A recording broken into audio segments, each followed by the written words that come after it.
يا مساء الهنا، يا مساء الحب والسعادة والسرور، حبايب قلبي وحشتوني كتير من الفيديو اللي فات. طبعا انتوا بتستغربوا ان انا كنت بتكلم، بس للاسف لقيت الموبايل كانت فيه مشكلة في الصوت. وعايزة اقول لكم ان انا منتجت الفيديو ده اكتر من 4 مرات. والله العظيم اكتر من 4 مرات. في الاخر خلاص قلت والله لا، انا هطلع بقى كده واكلمكم انا، عشان بقى ايه الدوخة بقى ووجع القلب بقى. ايوه، انا جعت والله، جعت من كتر المونتاج. ما كنتش انا اللي بتمنتج. بصوا بقى يا جماعه، النهارده طبعا زي ما انتوا شفتوا كده في العنوان هنعمل جيلاتي مع بعض. انا شفت طريقتها وقلنا نجربوها، تطلع حلوه تطلع وحشه. هي كانت كويسه، ما كانتش وحشه. بس عايزه اقول لكم على حاجه برضو، هي مش زي السوق يعني. كنت بوريكم الطاقيه بتاعتي. بصوا بقى.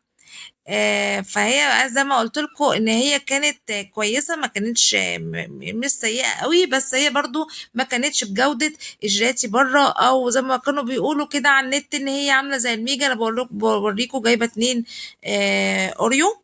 تمام، اللي عايز يحطوا بوريو يحطوا، بس طبعا للتكلفه انا كنت بستعمل خامات خفيفه يعني. ده كريم شانتيه، ده لبن بودره. تمام. دي علبة زبادي. طبعا الزبادي يا جماعة غير الطعم خالص خالص بتاع الجيلاتي، وده كاكاو خام. تمام. عايزة اقول لكم ان الكريم شانتيه والزبادي بيغير طعم الجيلاتي. تمام. هي جيلاتي، انا مش هقول لكم لا، يعني كويسة وطعمها كويس وحلوة، بس مش زي اللي بتتباع جاهزة. طبعا اول حاجة هنحط الكريم شانتيه زي ما انتم شايفين كده. انا بقى جبت ايه؟ جبت ب20 جنيه كريم شانتيه وب20 جنيه لبن بودر. تمام، علشان اجرب. فدي كانت حاجات قليلة، وبرضو اللي عايز يجرب زيي يجيب كميات قليلة زي ما انا جايبة كده. تمام.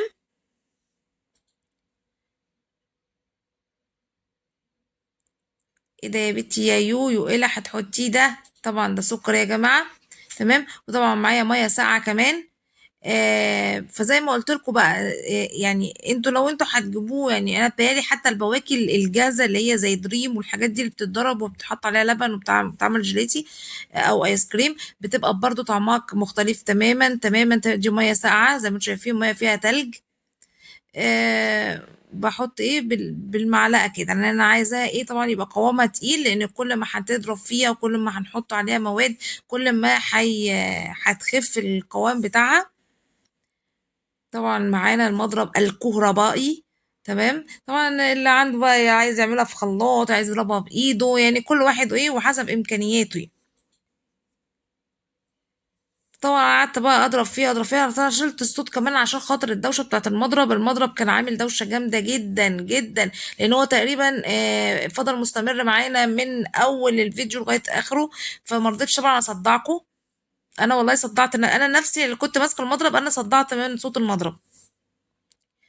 مع ان صوت المضرب بتاعي كيوت، خلي بالكم. ايوه، ما حدش يغلط في المضرب بتاعي. اوعوا حد يغلط في المضرب بتاعي. زي ما انتم شايفين كده. اهم حاجه كمان نبقوا مكسرين الاوريو كويس قوي، او بوريو ممكن على فكره ممكن نحط بقى اي حاجه تانية يعني. شوف في ناس بتحط مانجا، بتحط فانيليا، بتحط مثلا فراوله. في اطعمه كتير، انا كل اللي جربته انا حبيت اعمل شوكولاته بالاوريو. تمام، هم قعدوا يقولوا ان هي طعمها زي طعم الميجا وحلوه ومش عارف ايه، وغلفوها بالشوكولاته السايله من بره. بيني وبينكم انا مرضتش، عشان انا كان عندي شوكولاته بس مرضتش ايه احطها. قلت اجرب. فزي ما انتم شايفين كده يعني، بصراحه يعني الحمد لله أنا ما حطيتهاش، يعني مش يعني نقول له ان هي 100% يعني. يعني انا اقول لكم مثلا نسبه للميجا 50%، وخصوصا ان الزبادي كانت مغيره طعمها خالص خالص خالص خالص. زي ما انتم شايفين كده احنا عمالين نضرب فيها. تمام. يا عيني طلعنا عينيها، يا عيني من الضرب، يا عيني. بس وانا هروح اجيب يعني جيلاتي من بره. يعني انا لو تحسبوها هي متكلفه جامد جدا، متكلفه جدا جدا. يعني انا لو جايبه الكريمه ب40 جنيه هي واللبن. تمام، وبكوين الاوريو ب10، و...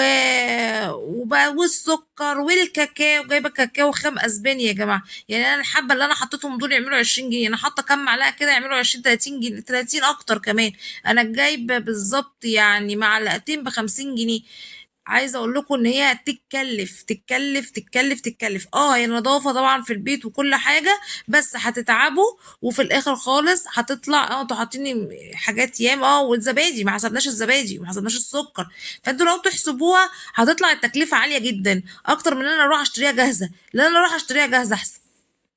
فاهمني؟ هي تقريبا انا عملتها وقلت لا، يعني اذا كان كده بجيبها جاهزه على الاقل، يعني ايه التكلفه دي كلها وفي الاخر طلعت بالشوكولاته بس.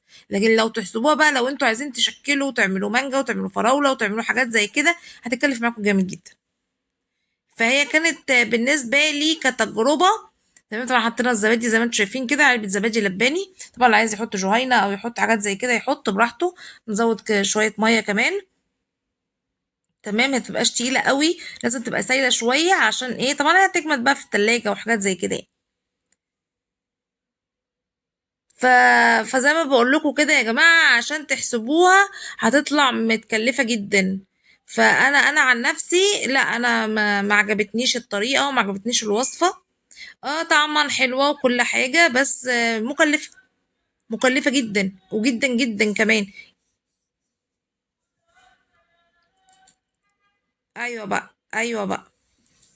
بصوا بقى، نفضل هنضرب نضرب نضرب نضرب، ده كفايه شويه الكهرباء اللي سحبهم من المضرب. ياني ياما. ياني يا فاتوره كهربتي ياني.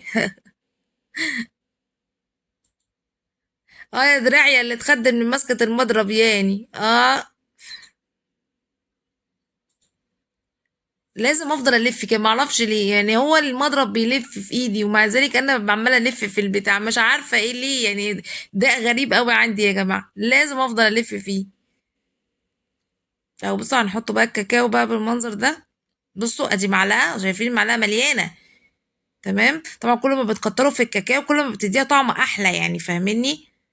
طبعا كاكاو، خلي بالكوا يا جماعه، انا جايباها كاكاو خام من غير سكر.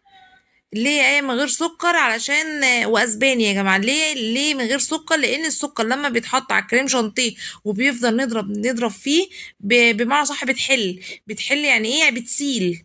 فاهمني؟ الكريم شانتيه لما بيتحط عليه، حتى لو احنا حاطين ميه مثلجه يعني او ميه فيها تلج. تمام. بصوا بقى، حطوا بقى الخليط بقى اللي احنا حطيناه الاول، اللي هو اللبن بقى والسكر وكده. حطوه. طبعا حطيناه في الاخر ليه؟ عشان الكريمه زي ما قلت لكم ما تحلش معانا من الاول خالص، تبقى عامله زي الميه. هنضربها بقى ضربه خفيفه كده، مش هنضربها ضربه جامده يعني.